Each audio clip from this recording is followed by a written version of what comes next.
Hey everyone, welcome back to my channel. Today I want to take you through a realistic painting of a house sparrow. It's summer out here in Texas and we get a lot of these tiny birds visit us, and I was really inspired to paint one of these guys. I'm trying out different formats of recording these tutorials so I can include as much detail as I can. So let me know if this is better or more helpful. As always, I will begin with drawing out the basic sketch. I will be sharing a link to the outline of the sketch for you guys to download. You can find it in the description box below. So feel free to skip to the painting part of the tutorial if you'd like. I've added chapters to this video so you can locate it easily. I like to begin with placing the subject in the middle of the page. So I start with approximating the tail and the head, and then I begin outlining the proportion of the body. When trying to draw any subject, I like to break it down into as many basic shapes as possible. So the basic outline of this bird looks like thin parallel lines for the tail, semicircle for the head and the body, and a V shape for the beak that's all put together.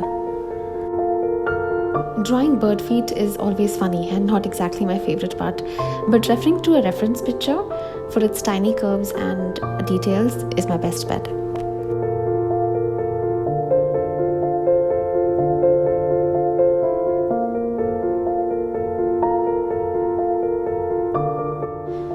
Here's a closer look for drawing in the details of the feathers. Again, I want to tackle this portion by portion, and at the end of the day, if you observe, these are just lines that are connected with a sharp curve. Starting with the tail end, as I move up, I'm drawing out feather lines in portions, and as I begin the next portion, I'm erasing out any overlapping lines.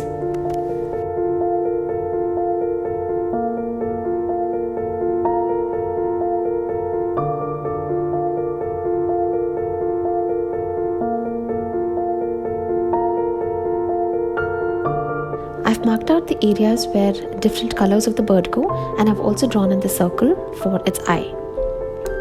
Before beginning to paint, I always make sure to lighten any dark pencil lines. I'm using a kneaded eraser for this, but you can use a regular eraser by just running it gently over the entire outline. Let me go over the palette I'll be using.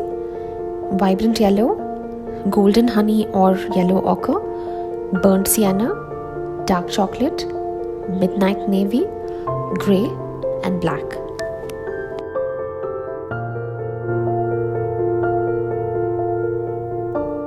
I'll be painting the base colors on the entire bird first, for which I'll always begin with applying clean water and gently dropping the colors and enabling them to spread. These will be very light at first, so if I feel the need to darken some areas, I'll repeat the same when it's dry.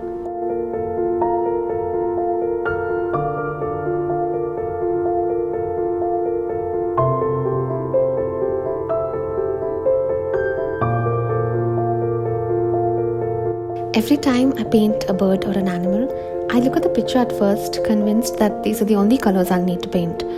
And somewhere along the line, I take a deeper look at the reference and go, wait, no, there's this too and that too. And it's the same with this little bird. The longer I observed, it's not all brown and reds.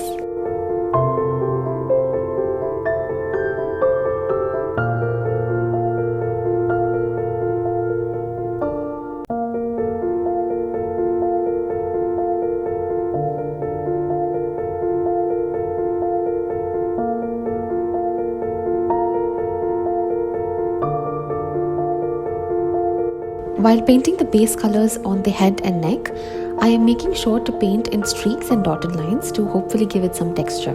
When I come back with darker paint for additional layers, I will do the same, and that is going to give it some depth.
While painting feathers, it's better to paint them individually, so I make sure to paint alternate feathers that are not close so they don't bleed into each other, or I wait till the first ones dry.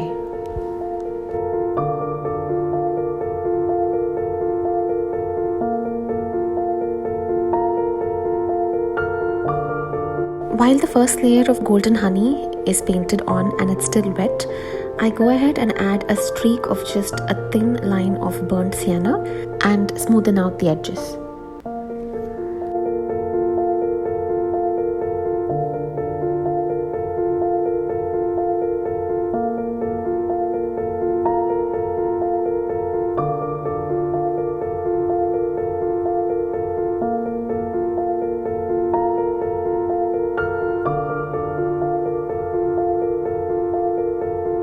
Because some of the feathers are already dry, I go in with additional layers, making sure to leave out an outline of the base color like this, and I smoothen out the edges.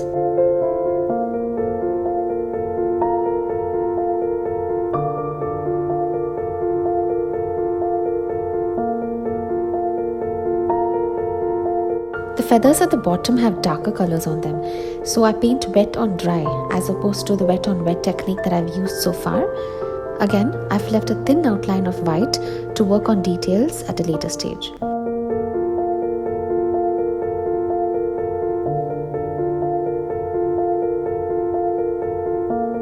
For the beak, switching back to the wet on wet technique, I first apply clean water carefully in the entire area.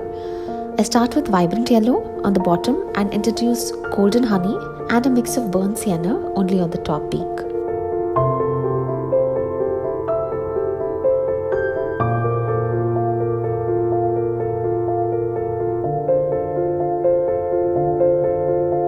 This particular feather has slightly darker tones, and I'm going in with dark chocolate with a wet on wet technique, and I'll add a hint of burnt sienna mix on the lower and enable the blend.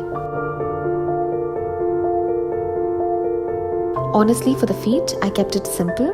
I stuck to the gradients of browns from lighter to darker.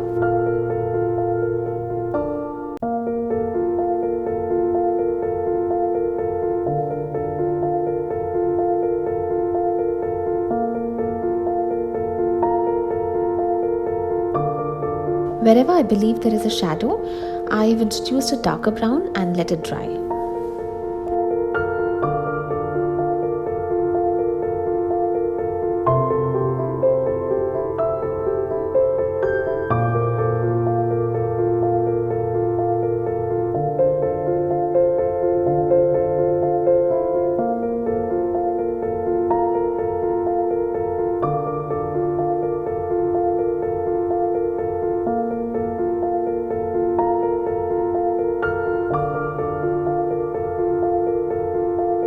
For the portion of feathers near the head, after I apply water base, I drop little burnt sienna closer to the eye, almost as a border, and on the back.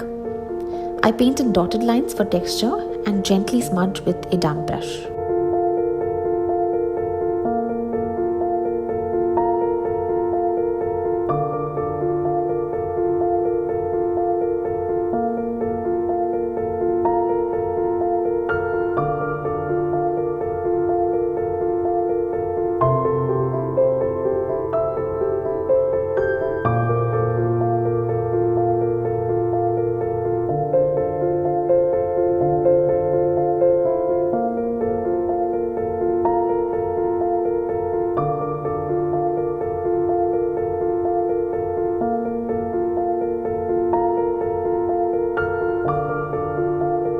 For the feathers in the middle, it's time to go in with a solid dark chocolate. Notice again, I'm carefully leaving out the thin border for the paint layers from below to show through.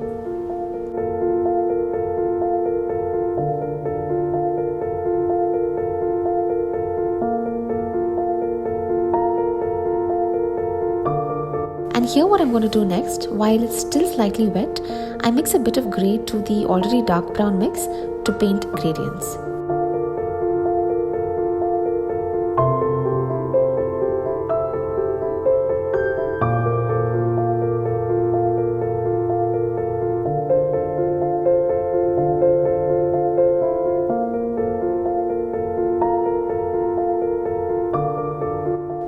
add some more layers to the feather bunch above, I'm using a thick burnt sienna mix and making sure to paint in thin streaks in a way that these streaks are clearly visible.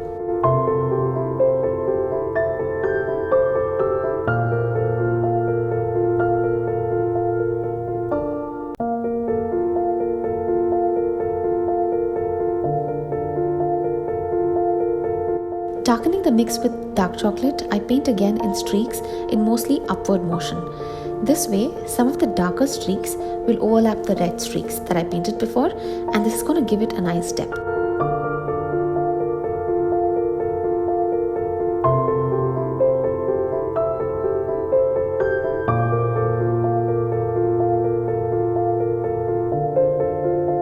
I repeat the same for the one at the back.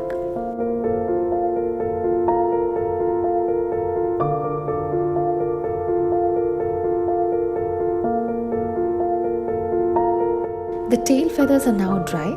I paint them the same way I painted the middle portion of the feathers.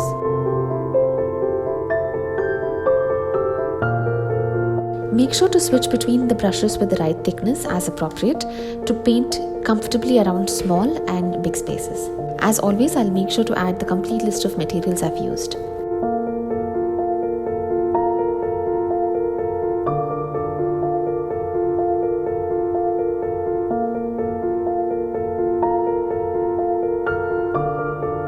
Now the layers on the head are dry.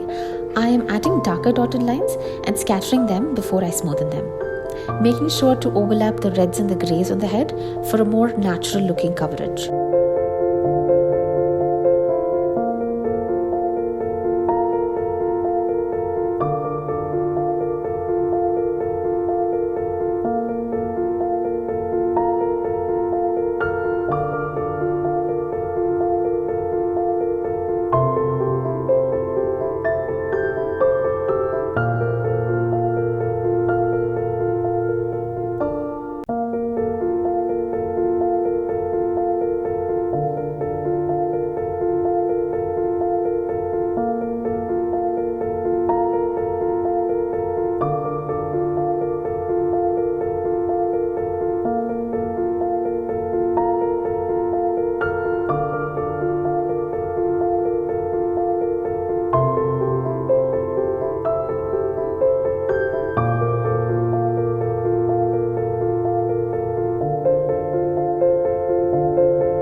With more blues and greys, I add to the texture below the eye. I encourage you to take your time with this and the entire painting of this bird. I have edited the speed of this painting in the interest of time, but I did spend around 2.5 hours over a few breaks to complete this painting.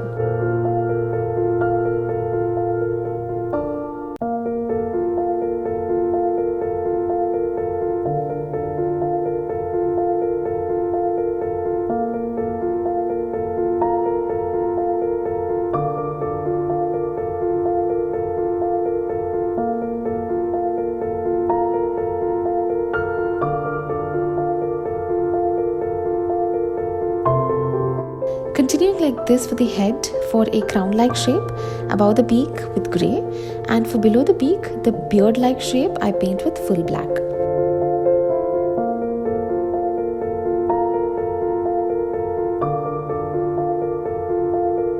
For the gap between the grey and the beak, I use full black and I drag that coverage to around the eye carefully like this. Notice there is a thin outline around the eye that I've left out carefully.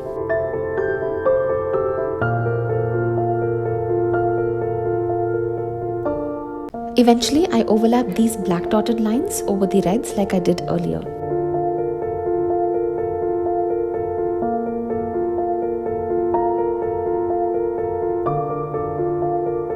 Now, before painting the eyeball full black, I make sure to mark out the tiny speck areas inside that I want to leave out with a pencil, indicating the shine on the eye. And I'm taking the black to the feathers to add some depth like I did earlier.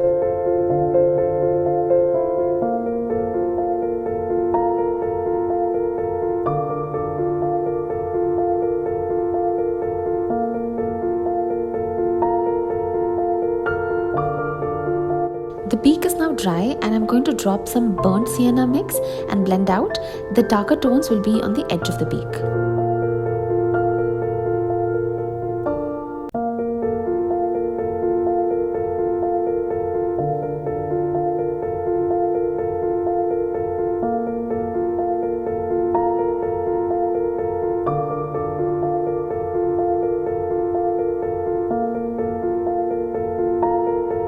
Finishing up on the feet, I add grey mix to these parts and browns to the shadow areas of the feet.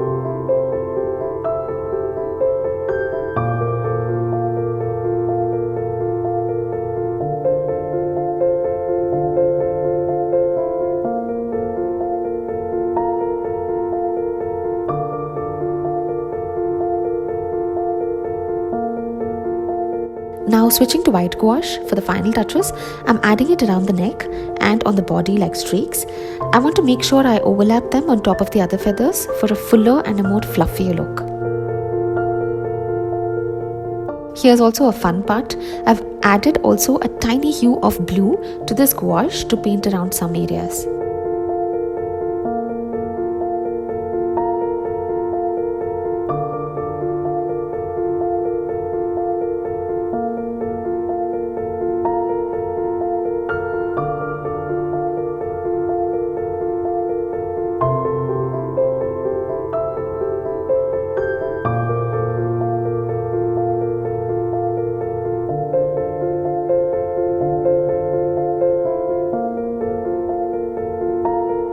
Here, I'm making sure to fill these outline areas that we marked out in a zigzag way to overlap the dark brown area.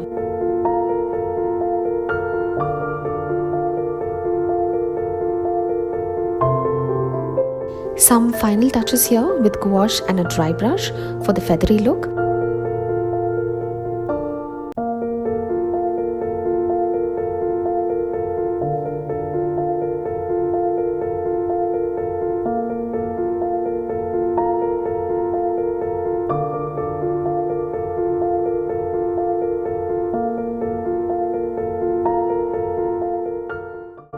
And I'll also use the white gel pen to draw out some feathery lines. Tell me if this happens with you too, but sometimes while painting birds or animals, it's comforting to know that no matter how much you try, it's not going to be as perfect as it's in nature, but it's definitely a privilege to try. And with this, I'm calling this done. If you're still here, I thank you for sticking around till the end. I hope you found this detailed tutorial helpful. Do let me know in the comment section below. I'd love to hear from you. And do consider subscribing for more such videos. Thanks for watching and I hope you have a great day ahead.